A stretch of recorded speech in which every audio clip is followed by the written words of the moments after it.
Who's it to be this time around then? And yet another battle royale perhaps as the lights go out here at Brands Hatch. Oh, Taz, he's not used to starting at 125, that's evident. And he just sinks back into the pack. He's got a huge amount of work to do from there. He actually did this yesterday. He made a terrible start yesterday, a little bit more difficult to get off the line as two, so got to keep the revs up, and when there's people around you revving their engine, that's difficult because you can't look down at your rev counter. However, he did cut through, he did get going, didn't take any time getting past people, so it's not over yet. So Taz Taylor then, let's see what he can produce on the 125. Introducing, I've got to say thanks to Taz and Ryan Saxelby for introducing this entertaining little element to the final weekend. Scott Deroo, Sayers, Rendell, Archer, Brewers and Van der Valk are the top 6 then as they swoop round Surtees. That's 47 Jake Archer pulling off a strip of tape from the radiator just because the temperature will be climbing and needs to uncover a little bit of radiator, keep that temperature down. That happened very early on, James. It did, yeah. So as they storm along, look at this Scott Deroo making good his break here. He knows that he's got to take early advantage of the absence of Taz Taylor. We're on the first lap of 12. Did Taz make as bad a start as this yesterday, James? It wasn't a brilliant start, but he possibly not as bad as this one. So he's in 10th place at the moment, behind Jorrel Boerboel, ahead of Spud Nesbitt, who's just got off the boil a bit in recent weeks, James. Yeah, that was Ed Rendell slicing underneath Danny Sayers at Sterling's.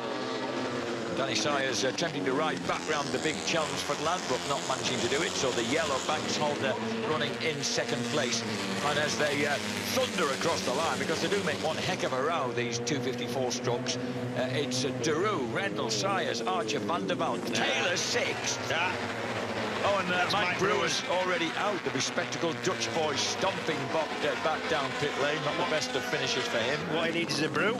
A nice sweet one, but he will be on coffee, I would have thought, being the Dutch lad. And so, Taz Taylor, just to prove how right you are, James, has gone from kind of 10th place to 6th in about half a lap there. Yeah, Jake Archer, his teammate, is just in front of him now, and I expect him to get past him fairly rapidly. And Jake, was that Jake taking a long look over his shoulder? I think perhaps he could hear the singing 125 right behind him. Actually, this 125 tend to get drowned out. There's the number 6 125 right behind his teammate. Those bikes of Ryan's are getting prettier. They're not just black and white anymore. He's obviously found another tin of paint on the shelf, hasn't he? The lap record, actually, in this class stands to Taz Taylor on the KTM Moto3 bike at a 1:33.1. However, the 2-stroke lap record stands around this track stands to James Lodge some 4 or 5 years ago on that very bike, that very number 6 bike. It's exactly the same one, not one like it, that one, and that's at a 33.9. So they didn't actually, Taz didn't go as quick as James did, albeit in cooler conditions yesterday.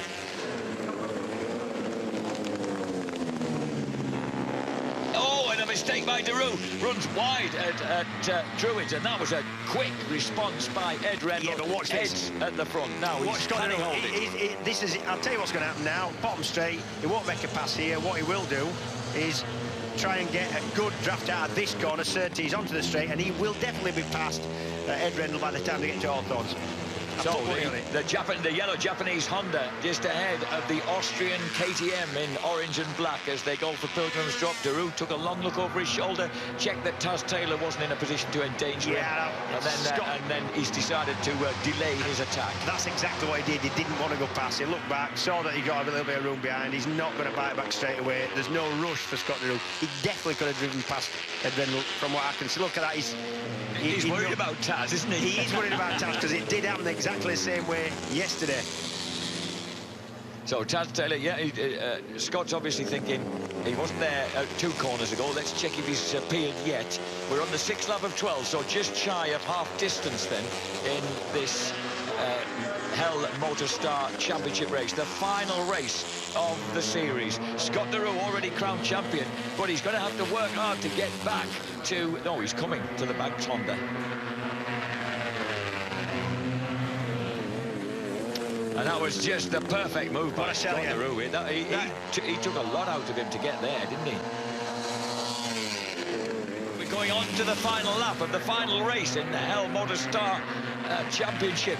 This is Brands Hatch, autumn sunshine, another fastest lap, 1:33.6. That's a fast lap. That's the fastest ever 2-stroke lap round this Brands Hatch GP circuit.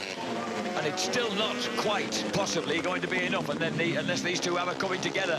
But the battle on at the front has been Scott de Roo, the 19-year-old Dutchman, and then the relative veteran 23-year-old reigning champion of the 125's Ed Rendell.